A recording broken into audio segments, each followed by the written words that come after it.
Hello and welcome to our Hogan Lovells video tutorials on digital transformation and law. My name is Christian Tinnefeld. I'm a partner in the Hamburg office of Hogan Lovells, and my main focus is on data protection, IT and cybersecurity, data regulation, and AI law. In one of our previous videos, we looked at the European Data Act and the new requirements and obligations it will bring for companies doing business in Europe in the context of connected products, related digital services, and cloud computing.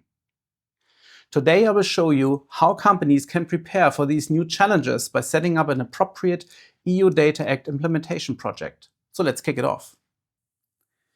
Where to start and how?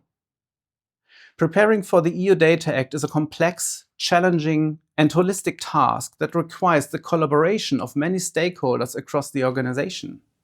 Connecting the right people, steering the various communication, identifying the required action items and deliverables, developing and tracking an implementation plan requires a skilled and diligent core project team that is well connected within the organization and that manages the project during its lifetime.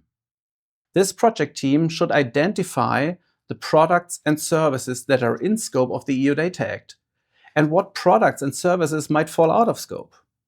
The EU Data Act concerns products that obtain, generate, or collect data concerning its use or environment, and that are able to communicate product data via an electronic communication service, physical connection, or on-device access. Therefore, products that are not designed to obtain, generate, or collect such data, or that are incapable of retaining and transmitting such data are out of scope. Likewise, related services are digital services, including software, that are connected with the product and that are essential for the performance of the product's functions.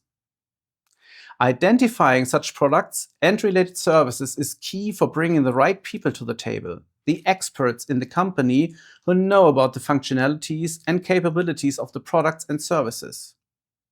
Once the project team has identified the in-scope products and services, it will be required to identify and locate all product data and related service data that will be subject to the new transparency requirements and that could be subject to user claims under the EU Data Act. This will also include the relevant metadata that is necessary to interpret and use those product and related service data. What might sound like an easy and rather technical task turned out to be very challenging in many implementation projects that we supported as legal advisors. Often, connected products and related services have decentralized data storage locations, use various databases, and once collected, the product data and related service data can take a diverse and unmapped journey across the company group, including multiple departments, teams, and purposes. As a consequence, identifying all relevant data storage locations and databases is a demanding and time-consuming exercise. Moreover, identifying all relevant information, including the necessary metadata, is another one.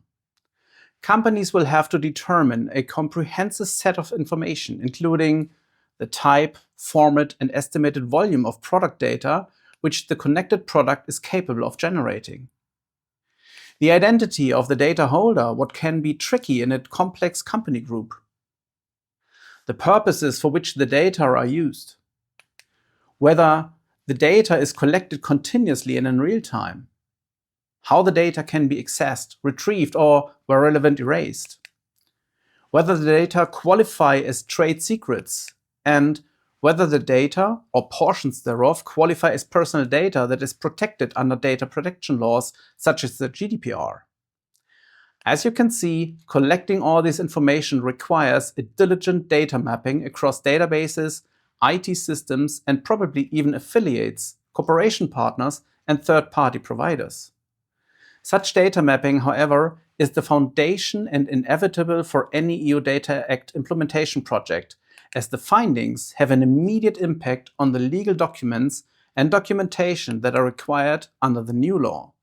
So companies should allocate appropriate resources both internally and externally to perform a diligent data mapping to prepare for the new legal challenges under the EU Data Act. In our next episodes, we will go into the details and show you specific aspects of the new legal requirements. so stay tuned.